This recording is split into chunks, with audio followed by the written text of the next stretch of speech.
Welcome to the Pure Performance Cafe. May I take your order? Yes, I would like a shot of Pure Performance, please. Coming right up. Hello, everybody, and welcome to the Pure Performance Cafe. My name is Brian Wilson, and this is my first official Pure Performance Cafe. Andy's been bringing most of them to you, but Andy is down under and in Kiwi land and is all touring around the Southeast Asia area, and I'm here with we have a real celebrity show today. You know, it's always fun to make fun of my name, Brian Wilson, Beach Boys, and now we also have a member of the Monkees with us today, Mr. David Jones, although he goes by David, not Davey. And sorry to do that to you, Dave, or Jonesy, however you'd like to be called. But welcome, Mr. Jones. Well, there's a lot of things we can do with your name, right? Yeah, no, absolutely. Thanks for having me on, Brian. And you can call me anything you like, just don't call me Shirley. Aha, very good, very good. And so Dave, I'm going to call you Davey because that's or Jonesy, just because that's how I know you from way back. Because you and I go way back, right? Yes. So we talked a little bit at Perform, which was just last week or so in Vegas, and you had covered the Super Bowl. And really how all the advertisers and even some of the performers and the streaming sites went down. And I wanted to take a moment to dive a little deeper into some of the findings you had in the Super Bowl. Now you have a really great blog up on the www.dynatrace.com/blog. Although you'll have to do some searching to find it. If you search for David Jones, though, his name will come up and you can go ahead and find that blog. It'll be the first one, the Performance Bowl 2017. And Dave, we saw a lot of winners and losers. And obviously, as you mentioned, we don't quite talk about the losers by name. But before we get into some of that stuff, tell us about the experience. Tell us about, just you sit in a room and you do all this analysis, right? And what do you do during these events? Because it's not just the Super Bowl. You do it during some of the elections, the debates, so you did it for the Grammys, all sorts of events you do this for, right? Yeah, no, absolutely. So, typically what we're doing is we're looking at these mainstream events that are ultimately being completely changed and reinvented because of this whole concept in the industry of what we call digital transformation. And the Super Bowl is a perfect example of this. In the past, typically, as you and I were growing up, you'd get together with a bunch of friends, you sit down and you'd watch TV and you'd watch the Super Bowl. But now what's happening is with this whole way that the industry has shifted, we have this concept of digital transformation. The advertisers, their long game is that they are, obviously spending a lot of money to promote their brands, but also by promoting their brands, in many cases, what they're doing is they're driving traffic to their digital properties. And so what we've been doing is we've been looking at these types of events, and the Super Bowl is one. It could be the Grammys, could be Valentine's Day. Obviously the Cyber Week activities are things that we pay attention to quite a bit. And for example, with the Super Bowl, what we tend to do is we proactively go out and we monitor the brands that we know are advertising during the Super Bowl, and so we place some essentially you could say these robotic browsers to proactively go out and open up those sites from multiple locations across the U.S. And for this year's Super Bowl, we were tracking NFL sites, we were tracking some of the ticket sites, the team sites, the online fantasy football sites, the official broadcaster sites, the major sporting sites themselves, and obviously a lot of the advertiser sites. Right. And, and I think usually the most interesting part of that is seeing how the advertisers, fare during this, correct? Because I mean, with the sports sites and some of the others, obviously the sports sites, probably have a lot of experience in this. A lot of times the advertisers are coming in, hey, we saved up all of our pennies and we're finally going to get a Super Bowl ad. And, it's their might be their first foray into such a large target. So at least for me, I find seeing how they react, what their outcome is to be a lot more interesting. And there were quite a lot of different components here, right? I believe the winner, at least for the desktop browser, was Mr. Clean. Yeah. So interestingly, what happened this year was when we track these advertiser sites, we do it from both a traditional sort of desktop monitoring standpoint. We also do it from a mobile perspective as well. And right. You're right. Mr. Clean was one of the top performers. As a matter of fact, on both the different, views that we were looking at, both the desktop and the mobile view, Procter & Gamble products took top spots in both of those views. And so right, because that was Febreze for the other, correct? That's right. It was Febreze on the mobile side. And so Procter & Gamble, they certainly had all of their, they had all of their ducks in order, so to speak. They came to win. And, from a performance perspective, in terms of things like, the amount of time that it takes for those pages to load, from a success rate, how successful were they at delivering those pages, and were they delivering it on a consistent basis? They certainly had top marks across the board. And if you think about it, these advertisers, they're putting a substantial investment into these ads. Like the ads alone, right? Like $5 million for 30 seconds, is it? Exactly, something around there. That's exactly right. So a 30-second spot, you're looking at a $5 million investment.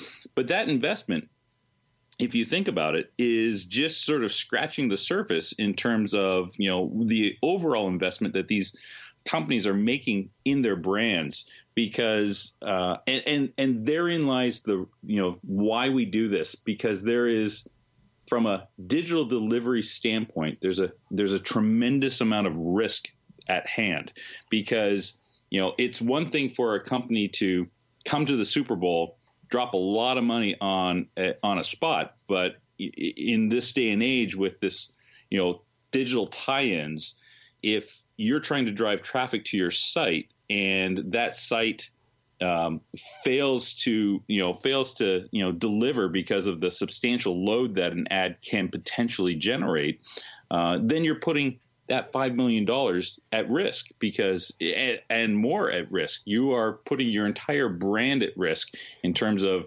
providing a poor experience to those viewers. Yeah, and I think that touches upon 84 Lumber, which I'm hoping we can get to at some point during our conversations here, because I did a lot of thinking about that one, and I wanted to get your thoughts on what I was thinking, but we're not going to go there right now. But yeah, absolutely. If you're not performing, if you spent all that money and your site isn't working, then for the most part, and what did you do, right? Now, in terms of the winners that we saw, now let's just take a quick backtrack. You were looking at this through all the Dynatrace synthetics tools, right? So this was not with any of our application agents in the back end. So you were looking at this from a web performance point of view, correct? So you're seeing the DOM times, WC3 metrics, first request metrics, and more of everything. You're gathering the information from the front end, right? So when we talk about what's successful, we're only talking about how we see that from the front end, correct? From the browser. Yeah, that's absolutely correct, Brian. So you're right. The measures that we're looking at are things like, for example, we would describe it as the over the wire response time as we were making requests for opening these pages, and the W3C metrics allow us to get an understanding as to how different components along that. If you think about the way these applications get delivered, there's really a complex delivery chain that all has to work for a page to be successful. And so right. The synthetic tests that we use, they look at things like the response time, but they also look at things like DNS performance, network latency. There is a concept that we call first byte time. Now, first byte time sounds kind of technical, but it's actually a really easy measure to understand. We're measuring how much time does it take for us to get the first packet of data in the response to a request.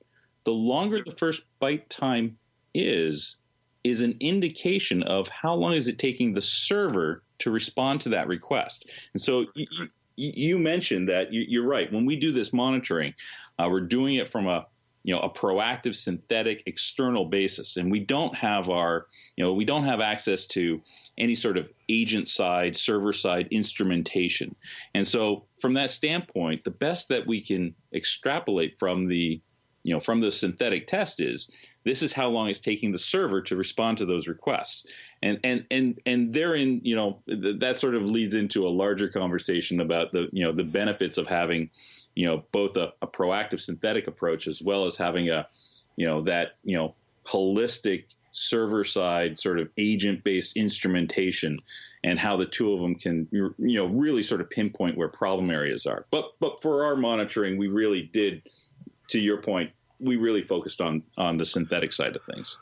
Right, and that's going to, that at least in terms of this gives you, even with that, and I brought it up because even without that back end component, it really gives you a clear picture of where the issue lies. Right, there's going to be a ton of different things you're going to be able to see on the front end, and if it is something on that back end, that first byte time will indicate, okay, no, this actually was something on the back end server, and maybe the front end was pretty well optimized, but there was an issue in the back end. So at least breaks down that wall in that way, which is really, really incredible.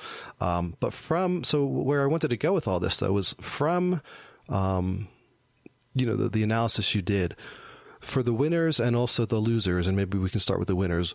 What trends in their performance metrics or other trends that you saw made them successful? What do they do why do they win? Yeah. So, one of the things that I look at as a best practice when I'm putting synthetic eyes onto a web property or a mobile property for that matter. What I look at are things that, and in the industry, everyone's familiar with the term KPI, right? A key performance indicator. You look at the response time, the availability, consistency. Mm-hmm. Those are common KPIs that everyone understands and knows about. What I also do is not only do we look at those KPIs, those sort of key performance indicators, but we also look at what I've come to term KDIs or key delivery indicators.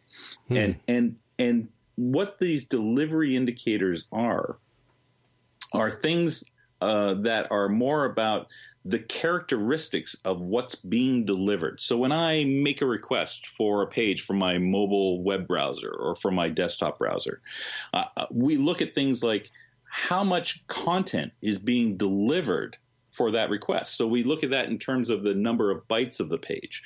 We also look at things like the number of network round trips that are being made. And this, we use the term object requests. So we're looking at how many object requests or network round trips are being made.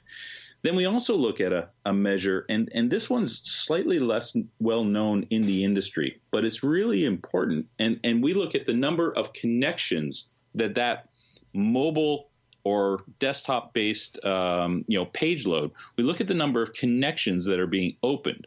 The higher the number of connections that are being opened from your client typically gives us an indication as to how complex that page is. And there's been a general trend in the industry, specifically along the lines of, and folks who listen to this blog are going to be familiar with the concepts that I'm talking about, but in the past we would call it Web 2.0, but we're really talking about asynchronous type XHR type requests.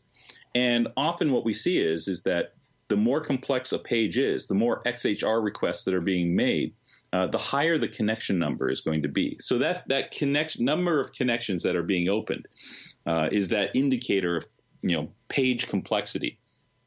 And then finally, the last thing that we look at as part of these KDIs from a delivery standpoint is the number of hosts or domains, or essentially what we're looking for is the number of third parties that are being called when that page loads. And so when we look at the sites that tend to perform very, very well, and P&G, their sites, Mr. Clean and Febreze, are perfect examples of this. What we see is that, in comparison to the sites that don't perform as well, and we'll keep them anonymous, they tend, for the most part, and this is, there are exceptions to the rule, and we can talk about them in a moment, but they tend to deliver less content. They tend to make fewer network round trips. They tend to have much more simple pages that aren't making a lot of XHR requests. And they tend to not use a lot of third parties. And, for example, if we specifically looked at Mr. Clean, what we would see here is a page where, every time for a first-time viewer, okay, this is not considering content that could potentially be cached, because that obviously can impact performance. But, in this scenario, doing this comparison as a first-time viewer is probably the most accurate way to do it, because, remember what we're tracking here is the Super Bowl.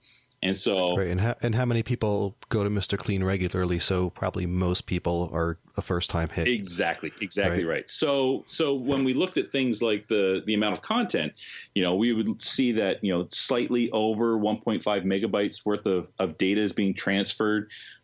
There's 45 network round trips that are being made. There's on average, over 10, almost 12 connections that are being made. But here's the most interesting thing. There's only 5 hosts that are being requested, that requests are being made to. Now, if we compare that to, some of the sites that were, in the bottom performers, and I'm just going to pull out a random one, whereas the Mr. Clean site, on average, the response time was just over 2 seconds. There was some advertiser sites where the average response time was over 13 seconds. So, we're talking almost 5 to 6 times slower. And they're hitting 60 or so hosts. Oh, exactly. Yeah, they're into dozens of hosts, and they are making dozens and dozens of connections. And, in comparison, where Mr. Clean had 45 network round trips, one site was making over 200, network round trips. They were delivering, 4.2 megabytes of data. And so the general trend, when we look at the sites that tend to perform very, very well, they tend to have a much more optimized, a much more simple delivery than those sites that tend to perform less well. And what I'm looking at these numbers, right? And this is all up on the blog page, and we'll have a link to this on the Spreaker page where this is being hosted. But if we take a look, and I'm going to bring up Honda now, right? Honda came in right at the end of your top 10. Yep. 2.9 seconds, right, on average, or almost 3. Yeah, about 2.9 seconds, which is not too far off of Mr. Clean, that at about 2.1, 2.2 seconds. And I'm just, so if you're looking at this with me right now, I'm going to take a look at Mr. Clean versus the first of the slow ones, of the anonymous. I mean, sorry, not Mr. Clean, Honda, which is the last of the number 10 in the top ranking, versus the first line you have there for the anonymous slow ones, right? And we're talking about almost 3 seconds versus 8.5 seconds. The payload, the number of bytes for Honda, is gigantic. It's actually about 14.8 megabytes, which is the largest one in the list altogether. However, when you look at the average number of objects, you have 76 there, which is some of the other ones in the top 10 are in the 70s. The number of connections is down to about 20, and the number of hosts is 11. So comparing that to the next line, right? The one that took 8.6 seconds only had about 2 megabytes versus the 14 of Honda, right? Mm-hmm. But yet their number of objects, the number of connections, and number of hosts were significantly higher. Well, I mean, the number of objects was not significantly higher, only about 20 more. Yeah. Right. But what this is kind of telling me, which gets really confusing in a way, is there's not just like one indicator. You can't say your number of objects or the number of bytes or maybe any single one of these metrics is what throws it off. It's some sort of magical dance between all of this, right? Because again, you had Honda delivering 14.8 megabytes in under 3 seconds, whereas the first anonymous was 2.3 megabytes and it took over 8 seconds, right? So do you have any idea how Honda, besides keeping their hosts and connections low, but they weren't the lowest, and but they weren't the highest either. There were some more. If I'm taking a look at what is this one here, WeatherTech had more connections, right? But they did better. So, do you have any idea how Honda pulled off such a payload in such a fast amount of time? Yeah, absolutely. As a matter of fact, that Honda example, I just saw something even much more recent, in the past week, that was something very similar to this, and it was with the Grammys, and it was with Beyonce's website, and in that particular case, it was even heavier. Her site was even heavier than Honda's site. So they were delivering out every time you load that page. For a first-time viewer, you are looking at almost 30 megabytes of data being downloaded, which is in the performance world. These are substantial numbers. Like these made me go, wow, what's going on here? And I think the best way that I can explain this for the folks listening today is that these are perfect textbook examples of how you can throw money at a problem. And I say that kind of tongue in cheek, but the best way for me to explain this is that what's happened here is when you actually go in and you look at the details around Honda, and you look at the content that's being delivered and where it's being delivered from and how it's being delivered, you can see that Honda in this particular case has made substantial use of content delivery network, or CDN is what we term it in the industry. And so here what they're doing is they are basically brute forcing a whole bunch of content by using a CDN. Now, for those folks that have heard the term CDN but really don't understand what a CDN does, can be most simply described as, we're going to take that content and we're going to push it closer to your end users through these remote, what we call in the industry, points of presence. And so you'll hear CDN POP, or point of presence. Right. So it's very, very similar for people familiar with, you might notice if you're an Amazon shopper, now they have a lot more warehouses that they deliver from. So instead of it coming from, say, California, it might be coming from somewhere a lot more local. Exactly. That's exactly right. So what's happening here is, this is a perfect example of Honda in this case, Beyonce's site. What they've done is they've just, relied on their CDN to brute force this content closer to the end user. And so from this standpoint, what we can see here is that, Honda and the Beyonce example, by using the CDN, that they are, quite literally brute forcing the content closer to that end user. Now herein lies the rub. And this is why originally, when I first started describing this, I was kind of tongue in cheek saying, we throw money at the problem. This is, for some companies, a perfectly acceptable performance strategy.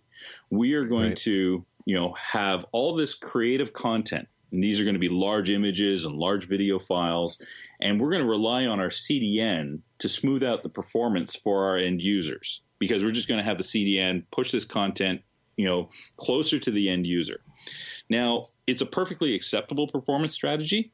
The challenge is that CDNs, content delivery networks, they're not free. These are not free services. Right. And they're not fail-proof either. They're not fail-proof, and there is a certain type of risk that can be introduced by utilizing CDNs. These are perfect examples of showing the performance benefit of using a CDN. But it comes at a cost, and because CDNs typically they price on a they price on a buy sort of buy the drink kind of service, pay as you go type scenario. The more content you push out, the more money you're going to be spending on that CDN service, and so in this case, did it pay off for Honda? Absolutely it did. Was it cheap? I can guarantee you it was not. Yeah, and one thing I do want to point out, though, that even though they use that CDN brute force, which is very interesting to find out, especially finding out about Beyonce, because I believe during the last year's Super Bowl, Beyonce crashed, right? So, but what I see with Honda is, even though they did use that CDN technique, They still did, though, manage to keep their number of connections and hosts and even objects within the range of the other top teners, right? So they did make some performance improvements, or at least they follow some best practices. But yeah, I guess they just really wanted that rich content and didn't want to sacrifice any of that, and took that gamble. And fortunately for them, it paid off. I do want to talk about a couple more topics, but I think we'll do another one of these. We'll wrap up this one because we like to try to keep the cafe short. But in the next one, I definitely want to touch upon what you saw on Lady Gaga's site. And also maybe touch upon my theory, my conspiracy theory on 84 lumber. Get some input on that as well. Sure thing. All right, so Dave Jones, thank you very much. We'll be coming back in another day or so with another Pure Performance Cafe with Mr. David Jones. Thank you very much. Thank you, Brian.